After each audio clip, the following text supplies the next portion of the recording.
እንግዲህ ያው በቤተክርስቲያን በአራቱ አዝማናት ውስጥ እግዚአብሔርን ታመሰግናለች እና በዚህ የምስጋና መንገድ ውስጥ የሚከብረው እግዚአብሔር ነው። ክረምትና በጋን እያፈራረቀ መጋቢነቱ የማይቋረጥ እግዚአብሔር ይመለካል። የክብሩ ባለቤት እግዚአብሔር ነው። ስለዚህ ከበዓተ ክረምት በፊት ከክረምት መግባት በፊት ናክብር ሰንበቶ በጽድቅ ወኢንህድግ ስርዓቶ፣ ሰንበትን በእውነት በጽድቅ እናክብር፣ ስርዓቱንም ማንተው፣ ብቻውን ላለ ለእርሱ ምስጋና ይገባል፣ ጻድቅ ነውና ንዑድ ክቡር ነውና እያለ ቅዱስ ያሬድ ይነግረናል። በዚህ ሳምንት ትልቁ መዝሙር በዚህ በናክብር ሰንበቶ ወንጌሉ ግብዣ ነው። የቤተ ክርስቲያን ግብዣ። የሰርግ ቤቷ ቤተ ክርስቲያን ትጣራለች። ፍሪዳዋን አርዳ ትጣራለች። የመንግስተ ሰማያት ምሳሌ የሆነችው ተዋህዶ የታረደውን በግ ኑ እንብላ ብላ ግብዣ የምትጠራበት ነው። አሜሃ ትመስል መንግስተ ሰማያት ብእሴ ንጉሰ ዘገብረ ከብካበ ለወልዱ። መንግስተ ሰማያት ለልጁ ሰርግን የደገሰ ወይንም ያዘጋጀ ንጉስን ትመስላለች። ደጋሹ ንጉስ ነው፣ የሚዳረው ልጁ ነው። ልጄን ልድር ነውና ኑልኝ ብላ ትጠራለች ይላል እና የትምህርታችን ርዕስ ያደረግነው ግብዣው ነው። ምክንያቱም በዚህ ቀን ደግሞ ዓመተ ክብር የእመቤታችን ሕንጸታ ለቤተ ክርስቲያን ዓመተ ክብር ስለሆነ ሁለቱ የሚገናኙበት መንገድ በአጭር ደቂቃ ውስጥ አንድ ላይ አስታርቀን ሁለቱንም በዓል ለማየት አግባብ ስለሆነ ስለሚጠቅመንም ነው። መንፈሳዊ ትምህርት ያው እውቀቱ ጥቅሙ በጭንቅላት ውስጥ ሳይሆን በልብ ውስጥ እንዲቀመጥ ነው። ከዓለም የምንወስደው ነገር በጭንቅላት ውስጥ ነው የሚቀመጠው፣ ይዘነጋል። ከእግዚአብሔር የምንወስደው ግን በልብ ውስጥ ነው የሚቀመጠው፣ አይጠፋም። ከእግዚአብሔር የተማሩ ሰዎች አይጠፋባቸውም። እና ስለዚህ ነው ስለ ቤተ ክርስቲያን ወይንም ስለ ኢየሩሳሌም ምንድነው የሚለው መጽሐፍ? ልጆችሽ ከማን የተማሩ ይሆናሉ ይላል። እንደምን አደራችሁ? ከማን የተማሩ ይሆናሉ ይላል? ከእግዚአብሔር። ኢየሩሳሌም ሆይ ልጆችሽ ከእግዚአብሔር የተማሩ ይሆናሉ ይላል። እና ልጆቻችሁም እናንተም እኛም ከማን ነው መማር ያለብን? መልስ እፈልጋለሁ። እሺ ከማን ነው መማር ያለብን? ከእግዚአብሔር ማለት ነው። ከእግዚአብሔር የሚማር ሰው አይዘነጋም። ከእግዚአብሔር የሚማር ሰው በትክክል ይማራል። ምክንያቱም በዚህ ዓለም ላይ ያሉ መምህራን በብዕርና በሰሌዳ ያስተምራሉ። በሕይወት የሚያስተምር ግን ማን ብቻ ነው? እግዚአብሔር ብቻ። እግዚአብሔር በሕይወት ያስተምራል። የሕይወት መምህር እውነተኛ አባት እግዚአብሔር ብቻ ነው። ሰው ከሕይወት ሲማር ነው ትክክለኛ የሚሆነው። ቀንና ሌሊት ትምህርት ቤት ነው። በነገራችን ላይ መዓልትና ሌሊት ሰው መዓልትም ሌሊትም እግዚአብሔርን ማሰብ አለበት ነው። ምን ማለት ነው? መዓልት እረፍት ነው፣ ወይንም መዓልት ብርሃን ነው፣ ደስታ ነው። ሌሊት እረፍት ነው፣ አንዳንዴ ፍርሃት ይሆናል። ሌሊት ማጣት ይሆናል፣ መዓልት ማግኘት ይሆናል። ሌሊት ህመም ይሆናል፣ መዓልት ጤንነት ይሆናል።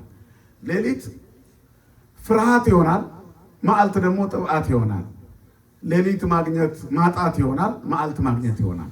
መዓልትና ሌሊት፣ ጨለማና ብርሃን፣ ሳቅና ለቅሶ፣ ሐዘንና ደስታ፣ ህመምና ጤና፣ ማትረፍና መክሰር፣ መክሳትና መወፈር፣ ወዝና ድርቀት፣ ደስታና ሐዘን፣ እነዚህ ፍካትና መጠውለግ በሰው ልጆች ህይወት ውስጥ የሚፈራረቁ ናቸው። ግን በሁለቱም ውስጥ ማን መክበር አለበት? እግዚአብሔር። ክርስቲያኖች በሁኔታዎች አይደለም እግዚአብሔርን የምናመልከው፣ በክርስትናችን እንጂ። ሰዎች እግዚአብሔርን የሚያመሰግኑት ስላላቸው አይደለም።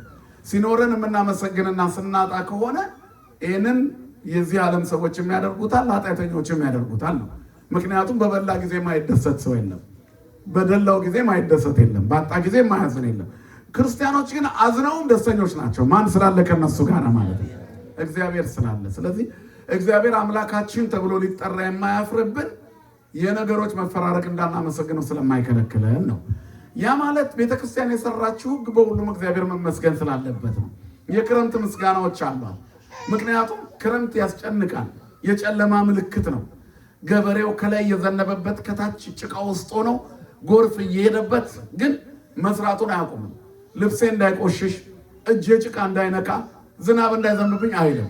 ዶፉ እየዘነበበት ይሰራል። ካለበለዚያ በጋውን ልጆቹን የሚያሻግርበት የለም። በዛ አይነት መከራ ውስጥ ድቅቅ ብሎ የሚሰራው በበጋው ጊዜ ሌሎች ከጎተራቸው ሲያወጡ የእሱ ልጆች እንዳይቀላውጡ፣ ደጅ ደጅ እንዳያዩ፣ የሰው እጅ እንዳይመለከቱ ይለፋል። ስለዚህ ክረምት ውስጥ እንደዛ መከራ ውስጥ በመሆኑ አምላኬ ወይ ምን አድርጌ ነው እንደዚህ ያመጣብኝ ብሎ ገበሬው አይማረርም። ጎሽ ዝናቡን ጣለልኝ፣ ቶሎ ይህንን አድርሼ፣ ይህንን ተክዬ፣ ይህንን ዘርቼ ይላል። በሕይወታችን ውስጥም እንዲሁ ነው። እኛ ገበሬዎችን ላንቆፍር እንችላለን፣ ግን የግብርናውን ህይወት እዚህ እንኖረዋለን አይደል? ጊዜ አተን እንቅልፋችን አሁን እዚህ ውስጥ የምታንቀላፉ ሰዎች አላችሁ። ለምን? ዓለሙ ስራው ደክሟቸዋል። ስጋ ደካማ ነው ይሄ ስጋ። ስለዚህ በዛ ሁሉ ውስጥ ግን ደክሟችሁ ስለሰራችሁ አታማርሩ። ስራውን ስላገኛችሁ ታመሰግናላችሁ። ማን ስለሆነ? ባለቤቱ እግዚአብሔር ስለሆነ። ክርስቲያን ማለት ይሄ ነው። በሁሉም ያመሰግን። ተፈስሑ በኩሉ ጊዜ ይላል። ሁል ጊዜ ደስ ይበላችሁ። ወጸልዩ ወትረ፣ ሁል ጊዜ ጸልዩ። አይኩትቡ ለእግዚአብሔር በእንተ ኩሉ ዘገበረ። እግዚአብሔርን ስለ ስራ ሁሉ ሲሰጥም አመስግኑት፣ ሲከለክልም አመስግኑት፣ ሲሞላላችሁም አመስግኑ፣ ሲጎድልባችሁም አመስግኑ፣ ለብሳችሁም አመስግኑ፣ ታርዛችሁም አመስግኑ፣ በልታችሁም ተርባችሁም አመስግኑ። በመብላትና ባለመብላት መካከል እንኳን የበላ እግዚአብሔርን ያመስግን፣ ያለበላ ምን ይላል መጽሐፍ? ያመስግን። መብል ለወር ነው፣ ወር ለመብል ነው፣ ሁለቱንም እግዚአብሔር ያጠፋቸዋል ይላል። በዚህ ዓለም ላይ ላለ ነገር እንኳን ምስጋናችሁ መቋረጥ የለበትም። ስለዚህ ብናጣም ብናገኝም ማን ይመስገን ማለት ነው? ክርስቲያን ሁሉ አመስጋኝ ነው። ክረምቱን ቤተክርስቲያን ለምስጋና ሰራችሁ። መከራችንን ለምስጋና እንስራው። እንድንሸከም የተሰጠንን መስቀል ለምስጋና እንስራው። በቤታችን ውስጥ ያለውን እግዚአብሔርን የምንጠይቅበትን ጥያቄ ለምስጋና እንስራው። ለምን እንዲህ ብቸኛ ሆንኩኝ ስንል ለምስጋና እንስራው። ምክንያት አለው እግዚአብሔር አንሶት አይደለም የማያዳር አባት አንዳንድ ጊዜ አንሶት ላያዳርስ ይችላል። አንሶት ልጆቹ ከበዙበት ወይንም ገንዘቡ አልበቃ ካለው የገዛውን ገዝቶ ለዚህኛው ልጄ ደግሞ እንደው ለሚቀጥለው ብሎ ያሳልፋል። እግዚአብሔር ለሚቀጥለው ዛሬ አለቀብኝ አይደል? ሁሉ በእጁ ነው። አዜ ዓለም በእራው ሁሉ ውስጥው ዓለምን በጣቱ ሁሉ በእጁ የያዘ እግዚአብሔር ምን ይጎልበታል? ስለዚህ ሲሰጠንም ልክ ነው፣ ሲከለክለንም ንገሩኝ፣ ሲከለክለንም እዚችም ላይ አውጮክ ብላ ይዛችሁ። ስለዚህ እግዚአብሔር ከልክሎንም ልክ ነው፣ ሰጥቶንም ልክ ነው። ሰዎች ስለሆን እንነጫነጭ ይሆናል፣ ግን አንበድልም። ተምኡ ወኢተአብሱ ይላል መጽሐፍ። ተቆጡ እንዳትበድሉ። ወዘእንበለ ይርብ ፀሐይ አቅሩሩ መዓተክሙ፣ በቁጣችሁ ፀሐይ እንዳይገባ። ክርስቲያኖች የሚቆጡ ነገር ግን የማያማርሩ ናቸው። ለደረሰባቸው ነገሮች አባት ልጅ አባቱ ላይ እንደሚያጉረመርመው አይነት ትንሽ ቅሬታ ልንፈጥር እንችላለን። ቅሬታችን ጸሎትና ምስጋናን እንጂ የሚወልደው መሸሽና ማይተም መበጠስን አይደለም። ስለዚህ ክርስቲያን አመስጋኝ ነው። በሁሉም ነገር ውስጥ በእያንዳንዱ ጉዞ ውስጥ አመስጋኝ ነው። ለዚህ ነው በሁሉም የህይወት መፈራረቅ ውስጥ ክርስቲያኖች የተሟላ ህይወት ይኖራሉ። ቤተክርስቲያን አሁን ያለችበት ሁኔታ እንደምታውቁት ነው። ግን የምትመሰለው በስራ አርያም ነው። በአርያም ፈተና የለም ማለት መከራ የለም በሰማይ። ነገር ግን አሁን ያለችው ቤተክርስቲያን በከፍተኛ ሐዘንና ድቀት ጉዳት ውስጥ ነው ያለችው። ግን እኮ ዓለም ላይ ቤተክርስቲያን እኮ መጎናጸፊያዋ መከራ ነው፣ ልብሷ መከራ ነው። ግን እኛ ለሌሎች የደረሰው እፎይታ ለምን ለኛ አልደረሰንም የሚል ብስጭት እንደ ሰው ይሰማናል። በሃይማኖት አይናችን ደግሞ ስናየው የመኖራችን ምልክቱ መከራ ነው። የኔ ከሆናችሁ ትንገላታላችሁ፣ ሌሎቹስ የሱ ስላልሆኑ አይንገላቱ። ሰይጣን በክርስትና ስም የሚጠሩ ሌሎች ሃይማኖቶችን አይነካካቸውም። በምቾት እንዲለላቀቁ ይፈልጋል። ምክንያቱም ፕሮጀክቱን የሚያስፈጽመው እነሱ ላይ ነው። ቢበላሽበትስ የቀረጸው ፕሮፖዛል የሰራው አክሽን ፕላን ተግባራዊ የሚሆነው ማለት እነሱ ላይ በትክክል ይሰሩለታል። ነፍስ ያጠፉለታል፣ ይገሉለታል፣ ይክዱለታል፣ አጋንንትን ያመልኩለታል። እኛ ግን ከዚህ ሁሉ ነፃ ነን። ስለዚህ ፈተና ሁሉ እኛ ላይ ነው፣ ግን እናሸንፋለን። ማን ስላለ ከኛ ጋር? ወዝሰ ሞዐ ኢይበቁት ዳግመ ሞተ። ድል የሚነሳው ሁለተኛውን ሞት አይጎዳም። ስለዚህ እኛ ሁልጊዜ ሰርግ ላይ ነገር ግን በብዙ ሐዘን ውስጥ ሆና ሰርጓን የምትደግስ የአዲስ ኪዳኗ ቤተክርስቲያን ልጆች ነን። በደም የተነከረ ልብስ የምንለብስ የአዲስ ኪዳኗ ቤተክርስቲያን ልጆች ነን። ቀዩን መጎናጸፊያ የምንለብሰው የከለሜዳውን ለብሶ እርቃኑን መስቀል ላይ የታየው በደሙ የዋጃት መቅደስ ልጆች ነን። የግብዣው ጥሪ ለእኛ ነው የተከናወነልን። በሰርጉ ቤት የተጠራ ነው እኛ ነን። እንድንበላው እንድንመገበው የተፈቀደልን ምግብ ደግሞ እዚህ ላይ የምናየው ነው። አሜሃ ትመስል መንግሥተ ሰማያት ብእሴ ንጉሠ ዘገብረ ከብካበ ለወልዱ። ለልጁ ሰርግ ያደረገውን ንጉሥ ትመስላለች። የታደሙት ወደ ሰርጉ ይጠሩ ዘንድ ባሮቹን ላከ፣ ሊመጡ አልወደዱም። የታደሙትም እነሆ ድግሴን አዘጋጀው፣ ኮርማዎችና የሰቡ ከብቶች ታርደዋል፣ ሁሉም ተዘጋጅቷል፣ ወደ ሰርጉ ኑ በሏቸው አለ። እነርሱ ግን ቸል ብለው አንዱ ወደ እርሻው፣ ሌላው ወደ ንግዱ፣ የቀሩት ደግሞ ባሮቹን ይዘው አንገላቷቸው። አንተ ነህ ሰርግ የምትጠራኝ? ማን ስለሆንክ ነው የምትነግረኝ? አንተ ስለጠራኸኝ ነው የምመጣው ብለው እንደመደፈር ቆጠሩት። በዚህ ምክንያት ንጉሡ አዘነና ከሜዳ ሌሎች ሰዎችን ጠራ። ኑ አስገቧቸው ብለው እነዚህ ያሉሉ ሰበሰበና አዳራሹ በሰዎች ተሞላ ይላል። የተቀመጡትን ለማየት በገባ ጊዜ በሰርጉ ጥሪ ላይ ድንገት ዘው ብሎ የገባ አንድ ሰው ነበረ። እሱ ደግሞ ውጣ ተባለ። ወደ ሰርግ ለምን ገባ ተጠርተ? ልብስ ሳትለብስ ተባለ። ይሄ ትልቅ ትርጉም ስላለው እነዚህ ነጥቦች እናይና የሰርጓን ቤተክርስቲያን ዛሬ የታነጸችበትን ተርከን እንጨርሳለን። እግዚአብሔር ሁላችንንም ያስተምረን። እንግዲህ ግብዣ ነው። ጥሪው የመዳን ጥሪ ነው። ጠሪው እግዚአብሔር ነው። የታረደው ፍሪዳ ልጁ ነው። ለልጁ ሳይራራለት ወደዚህ ዓለም ላከው። ሂድ፣ ውረድ፣ ታረድ፣ ተወለድ፣ ሙት ብሎ ላከው። መጣ። እግዚአብሔር ተወለደ። ለገዛ ልጁ ሳይራራለት በእርሱ ፈቃድ፣ በአባቱ ፈቃድ፣ በመንፈስ ቅዱስ ፈቃድ እግዚአብሔር ወልድ ወደ ዓለም መጣ። ዮሐንስ ላይ እንደተጻፈ በእርሱ የሚያምን ሁሉ የዘላለም ሕይወት እንዲኖረው እንጂ እንዳይጠፋ እግዚአብሔር አንድያ ልጁን አሳልፎ እስኪሰጥ ድረስ እንደዚሁ ዓለምን ወዷል። እኛን ስለወደደን ለልጁ ሳይራራለት አዘጋጀን። ስለዚህ የሰርጉ ሙሽራ ልጁ ነው። ትመስላለች ብሎ አሚሃ ትመስል መንግሥተ ሰማያት ብሎ የተናገረላት ያ ሕይወት የበጉ ሰርግ ላይ የታደሙት ሰዎች የሚበሉበት ነው። የሰባው ፍሪዳ ክርስቶስ ነው። ስሙ ለዘላለም የተመሰገነ ይሁን።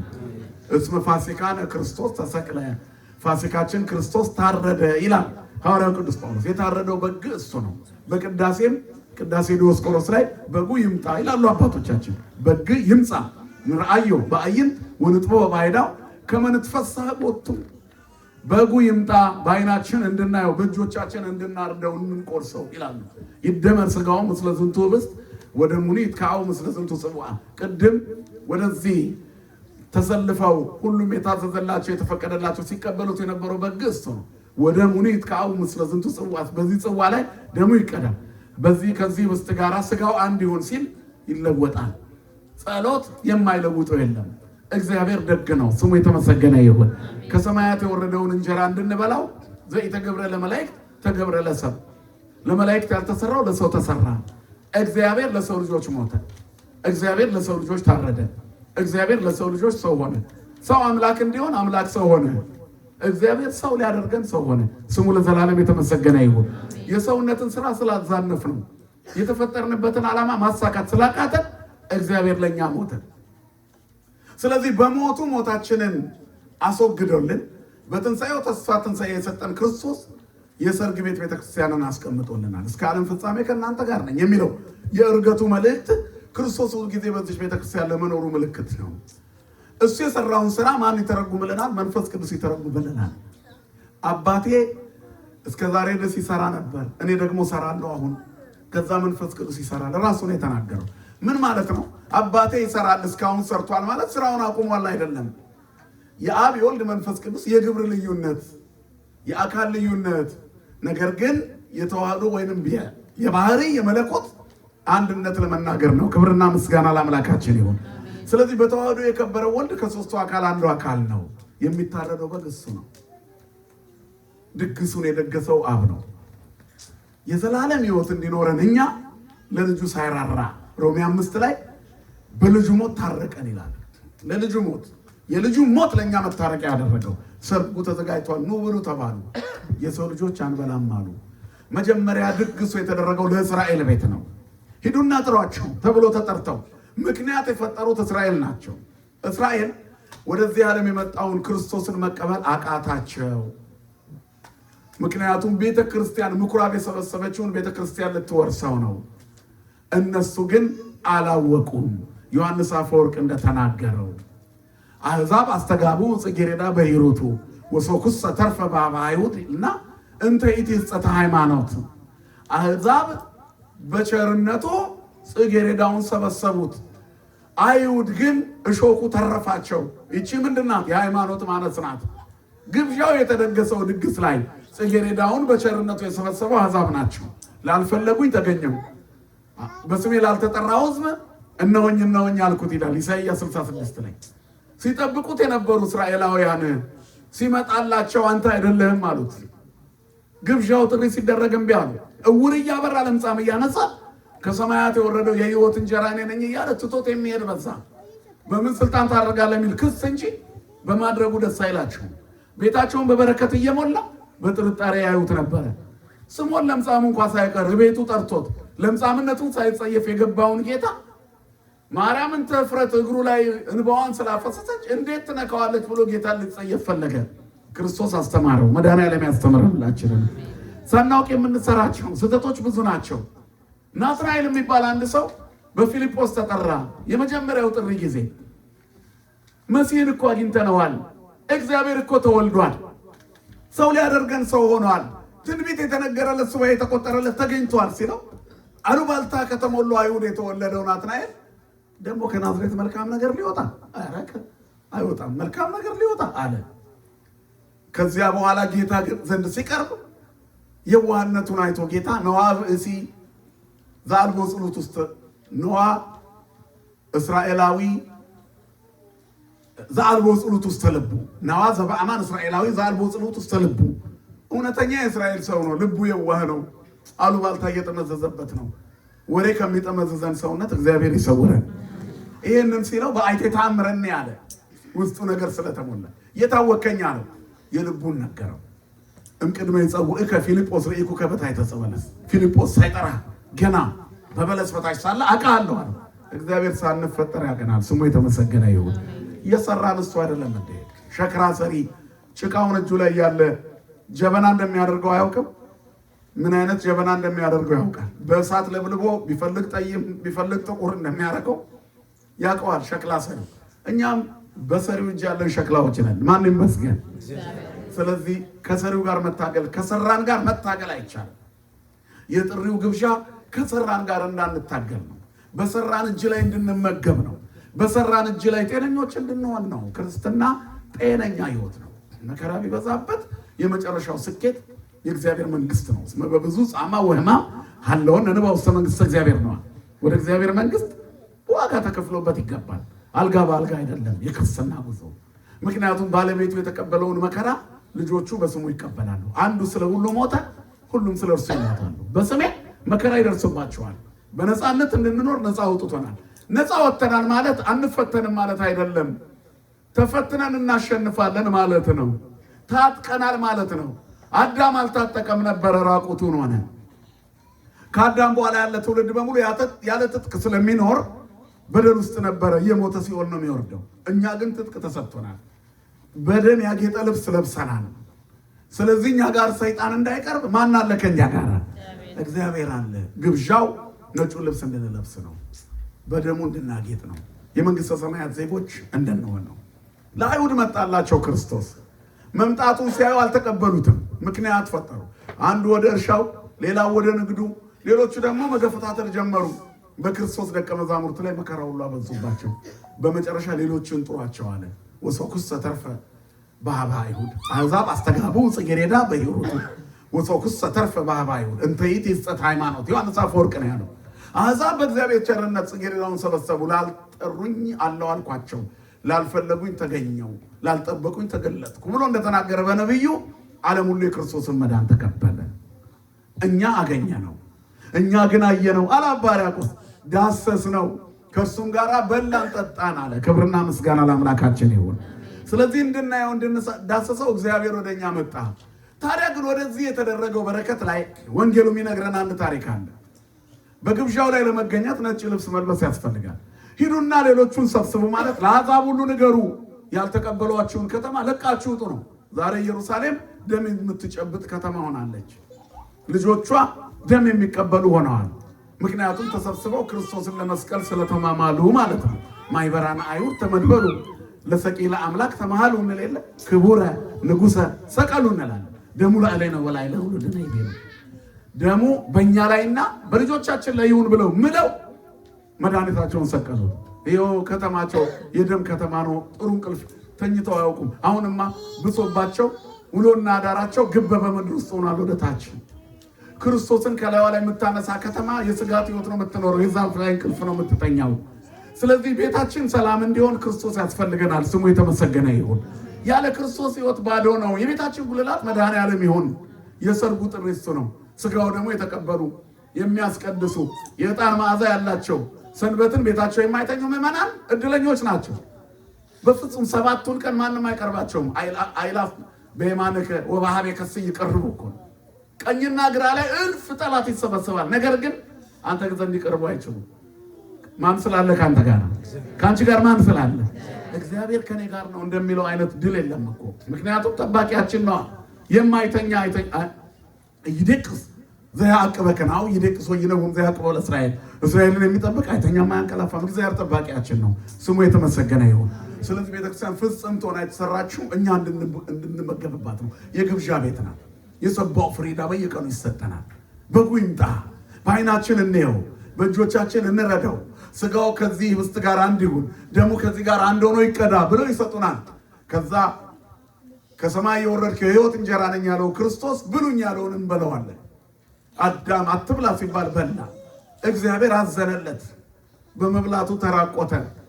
አብልቼ እንጀራ ሆኜ ተበልቼ ላልብሰው ብሎ እግዚአብሔር መጣ እና እንጀራ ሆኖ ልብሳችን ሆነ። ስሙ የተመሰገነ ይሁን። ክርስቶስ እንጀራ ሆኖ የነፍሳችን ጥጋብ ነው። ልብስ ሆኖ ደግሞ ብርድ የምንከላከልበት እርቃን መሸፈኛችን ነው። እርቃናችን የተከደነው በክርስቶስ ነው። ልበስዎ ለእግዚእነ ኢየሱስ ክርስቶስ ወይትሐልዩ ፍትወተ ሥጋክሙ። ጌታ ኢየሱስ ክርስቶስን ልበሱት እንጂ ምኞቱ እንዲፈጸም ለሥጋ አታርሉ ይላል። ክርስቶስን ልበሱት። ክርስቶስ ልብስ ነው፣ ትጥቅ ነው፣ ኃይል ነው፣ ግርማ ነው፣ የጽድቅ ጋሻችን ነው። ስሙ የተመሰገነ ይሁን። እንደገና እንጀራ ነው፣ እንበላዋለን። እረኛ ሆኖ ይጠብቀናል። በግ ሆኖ ይበላልናል። ልብስ ሆኖ ይሞቀናል። አስባችኋል? እንጀራ ሆኖ የዘላለም ምግባችን ነው። ሁሉንም ነው እግዚአብሔር ለኛ። ስሙ የተመሰገነ ይሁን። ወዴት እንሄዳለን? ልብስ ብንፈልግ እሱ ልብሳችን ነው። ልበሱ ለእግዚእነ ኢየሱስ ክርስቶስ። ልበሱት፣ የቆረቡ ለበሱት ማለት ነው። የተጠመቃችሁ ሁሉ ይላል ክርስቶስን ለብሳችሁታል። ራቁታችሁን አይደላችሁ። የእርቃናችን መሸፈኛ ነው። ስሙ ለዘላለም የተመሰገነ ይሁን። ስለዚህ የሰርጉ ጥሪ ከእርቃናችን እንድንለብስ፣ ከመታረዛችን እንድንለብስ፣ በረሃባችን እንድንጠግብ፣ በጥማታችን እንድንረካ ነው። የነፍስ እርካታችን ክርስቶስ ነው። መንገዳችንም ነው ወደ ሰማይ መሄጃችን። አነ ውእቱ ፍኖተ ጽድቅ ወሕይወት፣ መንገድና እውነት ሕይወት እኔ ነኝ። ስለዚህ ሁሉ ነው ግብዣው። አልፈልግም አሉ አይሁድ። ከሰማይ ምልክት እንሻለን። ከባለጸጋ ቤት አልተወለደም፣ ከጀግና ቤተሰብ አልመጣም። ይህን ሁሉ ተናገሩ። መጻሕፍትን መርምረው ሊያገኙት በቻሉ ነበር። ለአሕዛብ ተሰጠ። ዓለም ሁሉ የክርስቶስን ማዳን ተቀበለ። ታዲያ ያ የሰርግ ልብስ ያለበሰው ሰውዬ ውጣ የተባለው ማን ነው? ወንጌል ፍትሐዊ አይደለችም? ነች እንጂ ና ተብሏል። ሲመጣ ግብዣውን ከተጠራ ጥሪው ከደረሰው ሮጥ ብለው እንደ ሌሎቹ ከየት ለበሱ? ከጎዳና አይደል የተጠሩት? ጎዳና ያለው መንገድ ላይ ማለት አይደለም። ጎዳና ያለው ትንቢት ያልተነገረላቸው፣ ሱባኤ ያልተቆጠረላቸው፣ የመጀመሪያው በኩር ያለው ነው። እስራኤል በኩሬ ነው ያለ እግዚአብሔር ለበኩሩ ጥሪ ያደረገ። በኩሩ አልቀበለውም ሲል ሌሎቹም ተጠሩ። ከደጅ ያሉ የመንግስት ልጆች በውጭ ናቸው የሌለ መጽሐፍ። ስለዚህ የመንግስት ልጆች ነን ያሉ ወደ ውጭ ተጣሉ። ከዚያ በኋላ የውጭ ልጆች የተባሉት ወደ ውስጥ ገቡ። ሲገቡ ለዛ ቤት የሚስማማ አለባበስ እየለበሱ ገቡ። ክርስቶስን እየለበሱት ገቡ። ምን ማለት ነው? ክርስትና እየተነሱ እየተጠመቁ ገቡ። የእግዚአብሔር መንግስት በልጅነት ካልሆነ አትሰጥም። አንተ የሰርግ ልብስ ለምን አልለበስክም የተባለው በክርስቶስ የተሰጠውን መዳን ያልተቀበለ ነው። በሃይማኖቱ ልጅነት ያልተጠነቀቀለት ነው። ስለዚህ ውጣ ተባለ። እሱ የእግዚአብሔር መንግስት በልጅነት ትወረሳለች። ያመነ የተጠመቀ ይድናል ይልና ያላመነ ግን ይፈረድበታል። ውጣ የተባለው ሰውዬ የሰርግ ልብስ አልለበስክም፣ አልተጠመቅም ነው። የተጠመቃችሁ ክርስቶስን ለብሳችኋል። ያልተጠመቃችሁስ እንደምን አደራችሁ? ያልተጠመቃችሁስ አልለበሳችሁም ማለት ነው። ስለዚህ ያልለበሰ ይገባል እንዴ? አይገባም። የክርስቶስ ምልክት አለን፣ እሱን የምናይበት ምንድነው? የእሳት ድንኳን የተተከለበት መንግስቱ አለ። እናንተ የክርስቲያን ወገኖች ቅድም ቅዳሴ ሰምታችኋል አይደል? ኦ አንትሙ ሕዝበ ክርስቲያን በከመ ተጋባእክሙ በዛቲ ዕለት ከማሁ ያስተጋብእክሙ በደብረ ጽዮን ቅድስት ወበኢየሩሳሌም አጋዚት እንተ በሰማያት። የክርስቲያን ወገኖች እዚህ እንደተሰበሰባችሁ ክብርት በምትሆን ነፃ በምታወጣ በኢየሩሳሌም፣ ክብርት በምትሆን በደብረ ጽዮን ነፃ በምታወጣ በኢየሩሳሌም ይሰብስባችሁ። ለዛ ክብር ያብቃን መድኃኒዓለም። ከዚያ የእሳት ድንኳን ወደ ተተከለበት የካህናት አለቃ ክርስቶስ ኢየሱስ ወዳለበት የተሾሙ የካህናት ማህበር፣ ያስተማሩ የሐዋርያት ማህበር፣ ድል የነሱ የሰማዕታት ማህበር አይደል? ንጹሃን ወይንም ክቡራን የሚሆኑ የመነኮሳት ማይበር ወዳለበት ያስገባችኋል። የእሳት ድንኳን ወደ ተተከለበት የካህናት አለቃ ኢየሱስ ክርስቶስ ወዳለበት ያስገባችሁ። አሜን። ከዛ የተሳለ የፊቱ መልክ በዚያ አለ።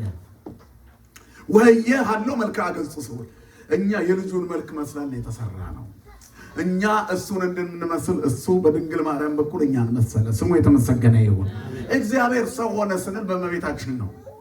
ታዲያ ይሄ የሰርግ ጥሪ ሁሉ የሚሰበሰብበት የሰርጉ ግብዣ የሰባው ፍሪዳ ክርስቶስ የሚገኝባት ቤተ መቅደስ ዛሬ የታነጸችበት ቀን ነው። በእመቤታችን ስም በቤቴና በቅጥሬ ለታመኑኝ ሁሉ የማይጠፋ ስም እሰጣቸዋለሁ ብሎ በኢሳይያስ 56 ቃል የገባ እግዚአብሔር ያስተበጽሪ ሁሉ ትውልድ ሁሉ ያመሰግኑኛል ብፅዕት ይሉኛል ያለች እናቱ መቅደሷ ተሰርቶ እሱ የሕይወት እንጀራ ሆኖ በምግብነት ሊቀርብ ዛሬ መቅደስ ታነጸ ነው። ይህንን የሰሩት ደግሞ በርናባስና ሳውል ወይንም ጳውሎስ ናቸው። እነሱ በቄሳሪያ በምትገኘዋ በዚያች ከተማ ይሄ እግዚአብሔር ቤተ መቅደስ በሶስቱ ድንጋይ በክርስቶስ እንዲሰራ ሕዝበ ክርስቲያን ስለበዙ ይላል። የክርስቲያኖች ብዛት የቁጥራቸው መጨመር በጣም ስላሳሰባቸው ስርዓተ ቁርባን መስራት ፈለጉ። ከዚያ በፊት የነበረው ስርዓተ ቁርባን ይሰራ ነበር። የት ነው የሚሰራው? በየቤቱ በመከራ ጊዜ እንዲህ ይደረጋል። በአረቡ ሀገር ዛሬ ቤተክርስቲያን የራሷ አላት። በእኛ ዘመን ቅርብ ጊዜ በ20 ዓመት 21 ዓመት ቢሆን በእነዚህ ጊዜ ውስጥ የት ነው የሚቀመጠው? መጀመሪያ እዛ አካባቢ ተደላድለው የኖሩ ምዕመናን ቤት ታቦቱ ይቀመጣል። ጸሎት ሲደረግ ይቆያል። እንዲህም እንዲያም ሲሉ እየቆዩ ሲፈቀድ ጠጋ እያሉ ቤተክርስቲያን እየፈለጉ የህንዶቹም ጋር የአርመኖቹም ጋር የሶሪያዎቹም ጋር እየተለማመጡ በዚህም በዚያም እያሉ ዛሬ ቤተክርስቲያን ተዋህዶ በዚህ አቆማለች። ማን ይመስገን ወገኖች። እንዲህ ነው የምትስፋፋ ቤተክርስቲያን። በስደት ነው የምትበዛው። እናንተ እኮ እዚህ ስትመጡ ለስጋ ብቻ አስባችሁ የመጣችሁ ይመስላችኋል። ለእናንተ እግዚአብሔር አስቦላችሁ መጥቷል።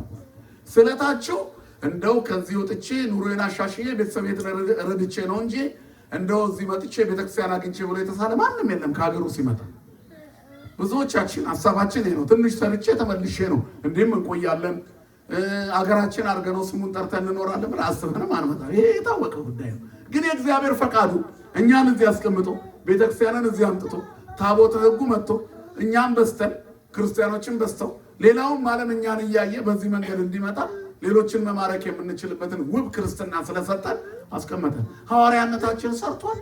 ለራሳችሁ መልሱ። ኦርቶዶክሳዊ ተዋሕዶ ቤተክርስቲያን በአፍሪካ ጉዳይ ተጠያቂ ናት። መጥተው እኛ ጋር የሚማሩ ተማሪዎች እዛ መንፈሳዊ ኮሌጅ ወንድሜ ዮሐንስ ያገዘኛል። እናንተ ተጠያቂ ናችሁ። የኛ ህዝብ ባለመጠመቁ ክርስቲያን ባለመሆኑ በፕሮቴስታንት በመሳቡ ይላሉ። በተለይ ከኬንያ ከናይሮቢ የሚመጡ የቴዎሎጂ ተማሪዎች አሉ። የዚያ ተወላጆች በጣም የሚመጡት በቃ ለወቀሳ ነው። ደቡብ አፍሪካውያን በጣም ነው የሚወቅሱ። እኛ እኮ ሌላ ትምህርት አንማርም ነበር፣ እናንተ ታቦተ ጽዮን ይዛችሁ ቁጭ ብላችሁ እኛ እንዴት ተሻግረን ከምዕራብ እንማራለን? ደግሞ በዛ ላይ በሃይማኖታችሁ ፍጹም ቁፍጥም ያለ ንጹህ ቅምም ያለች ቤተክርስቲያን ውስጥ ነው የምትኖሩት። ለምን አልሰጣችሁንም? ጥያቄያቸው ይሄ ነው። ሰነፎች ነን። እግዚአብሔር ያጎብዘን ወደፊት። ስለዚህ ስንመጣ ለሌላውም እንድንተርፍ ነበረ። እግዚአብሔር ግን አልተወንም። እንደው ሌላውን ወቀሳ ትቼ እኛ ስንሰደድ አብሮን ተሰዷል። ስሙ የተመሰገነ ይሁን። በመሰደድ ቤተክርስቲያን ተስፋፋለች። ስትስፋፋ ግን ከመኖሪያ ቤት ተነስታ ነው ጉልላት ያላት መቅደስ የምትሆነው አይደለም እንዴ? ስለዚህ ያኔም እንደዚያ ነበር ሐዋርያት የሚፈትቱት፣ ቁርባን የሚያከብሩት፣ ስጋው ደግሞ የሚያረጉት በየመኖሪያ ቤት ነው። ሰኔ 20 ቀን ሶስቱ ድንጋዮች መጥተው ክርስቶስ 3 ዓለት አምጥቶ ያለ ጭቃ ያለ ውሃ ያለ አፈር ያለ እንጨት በሶስቱ ድንጋዮች ቅኔ ማህሌት ቅድስትና መቅደስ አድርጎ ሶስቱን መቅደስ 3 ክፍል ያለውን ትልቁን ቤተ መቅደስ ሰራ። ለእግዚአብሔር የሚሳነው ነገር አለ? ስሙ የተመሰገነ ይሁን። ያቺ ቤተክርስቲያን የእመቤታችን ቤተክርስቲያን ተባለች። ጉልላቷ ግን ማን ነው? ክርስቶስ ኢየሱስ ነው። የሚከብርባት ማን ነው? ክርስቶስ ኢየሱስ ነው። የሚቆረሰው የማን ስጋና ደም ነው? እሷ ግን መቅደስ ናት። ድንግል ማርያም መቅደስ ዘኢትትነሰት ይላታል። የማትፈርሰዋ መቅደስ ናት። የወደዳት እግዚአብሔር ደብረ ጽዮን ዘአፍቀረ፣ የጽዮንን ተራራ እግዚአብሔር ወደደ ይላል መጽሐፋችን። ሐነጸ መቅደሶ በአርያም፣ መቅደሱንም በአርያም አደረገ ይልና ወሰራራ ውስተ ምድር ለዘላለም፣ ለዘላለም በምድር ላይ መሰረታት። ምን ብሎ? ይቺ ማደሪያዬ ናት ብሎ እስመ አርአያ እግዚአብሔር ለጽዮን ይለና እግዚአብሔር ጽዮንም መርጧታል ማደሪያው እንድትሆነው ዛቲቲ ምዕራፍ ለዓለም ብሎ የተጠራንበት ግብዣ የምንኖርባት ቤተክርስቲያን ዛሬ ነው የታነጸችው። በ21 እሱ ቀደሰ፣ እስጢፋኖስ ዲያቆን፣ ሌሎቹ ሐዋርያትን ደግሞ ከመላእክት ዙሪያውን ሞልቶ ስቦ አመጣቸው ይላል። በደመና ሰብስቦ አመጣቸውና ስርዓተ ቁርባን ሰርቶላቸው በዚህ አይነት ሁኔታ ቀጥ ብሎ ስርዓት ሰራላቸው። ዛሬ በመላ ዓለም ያለች ኦርቶዶክሳዊ ተዋሕዶ ቤተክርስቲያን ቅኔ ማህሌት ቅድስትና መቅደስ አላት። የቁርባን ማክበሪያ ሰው ነው ወጥቶ የሚያቆርቡበትና ህዝቡ ተሰብስቦ የሚታደምበት አላቸው። እኛ ቅኔ ማህሌት የምንቆምበት ቅድስቱ የምንቆርብበት ስርዓተ ቁርባኑ የሚዘጋጅበት መቅደሱ አለን። ማን ይመስገን ወገኖች። ይሄ እንግዲህ ይሄ እንደዚህ ነው። እንዳም ዛሬ የእመቤታችን ቤተክርስቲያን የመጀመሪያዋ የእመቤታችን ቤተክርስቲያን የታነጸችበት ነው። እኛ እንድንታነጽ መቅደሱ የታነጸበት፣ እኛ የህይወት እንጀራ እየበላን እንድንኖርበት የህይወት እንጀራ ቤት የተሰራልን፣ እኛ በጤንነት እንድንኖር የመጀመሪያው ትልቁ የነፍስ ሆስፒታላችን የተገነባበት ቀን ዛሬ ነው። ዓለም ሁሉ የዳነበት ክርስቶስ መጥቶ ቀድሶ የራሱን ስጋ ቆርሶ ለሐዋርያት አቁርቦ ለሁሉ የቅድስና ስራ የሰራበት ቀን ዛሬ ነው። ስሙ የተመሰገነ ይሁን። ስለዚህ የተቀደስንበት ቀን ነው። መንፈሳዊ ቤት የሆንበት ቀን ነው። እንዳንፈርስ እንድንታነጽ ሐዋርያው ቅዱስ ጳውሎስ መንፈሳዊ ቤት ተሰሩ ይለናል። ስለዚህ ክርስቲያኖች ዛሬ ቤተ መቅደስ ታነጸ ሲባል እኛስ ተሰርተናል። የእግዚአብሔር መቅደሶች እኛ ነን። ቤተ መቅደስ ሲባል ህንፃው አሁን ዛሬ ታነጸ ያልነው፣ ሁለተኛ ደግሞ እኛ የክርስቲያኖች ህብረት፣ ሶስተኛው ደግሞ ራሱ አማኙ ብቻውን ቤተ መቅደስ። እንደ ግለሰብ ቁመናችን ምን አይነት ነው? ትህትናችን፣ መንፈሳዊነታችን፣ እግዚአብሔርን የመፍራት ህይወታችን፣ ለሌሎች ሰዎች ያለን አመለካከት ምን አይነት ነው? ሚዛናውያን ነው? እንዴት ነው የምንኖረው? መቅደሱ ንጹህ ነው ወይ? የእግዚአብሔር መቅደስ ንጹህ ነው? ሐነጸ መቅደሶ በአርያም በሰማይ አምሳል የተሰራችዋ መቅደስ እኔና እናንተ ነን። ንጹህ ነው? እግዚአብሔር የሚከብርበት ነው ሰውነታችን። ከእግዚአብሔር ጸጋ የጠገበች ናት። መንፈሳዊ ቤት ሆነን ተሰርተናል። እግዚአብሔርን ደስ የሚያሰኝ ህይወት ነው ያለን። አምላክ ልቦና ይስጠለውላችሁ። እስቲ አንድ የተነሱና ቁሙ።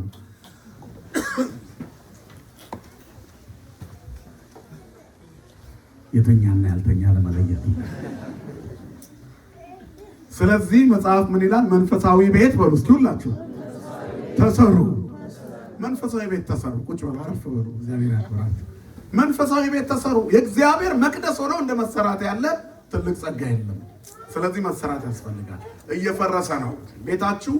ጣራው ማፍሰስ ሲጀምር ቶሎ ትደፍኑታላችሁ፣ ሙሉ ለሙሉ እንዳይበሰብስ አይደል? ግድግዳው ሸንቆር ሲል ቶሎ ቀለሙ ምኑም ጀሶ ምኑም ይቀባው ብቻ ይቀባል፣ በዚህም በዛም ተብሎ። ለምንድን ነው የምናደርገው? ቀዳዳ ቤት ውስጥ ላለመኖር። የእግዚአብሔር መቅደስ ሰውነታችን ቀዳዳ ነው ወይስ ሙሉ ለሙሉ በደንብ የተሰራ ነው? ንፋስ እንዳያስገባ፣ ዝናብ እንዳያስገባ፣ ውሽንፍር እንዳያስገባ፣ ዘረኝነት ውሽንፍር እንዳይገባበት፣ መከራ ዝናብ እንዳይዘንብበት፣ ክህደት ዶፍ ጎርፍ ጠርጎ እንዳይወስደው መሰረት ይዘን ታንጸናል ወይ? ፊልጵስዩስ ላይ ምንድነው የሚለው?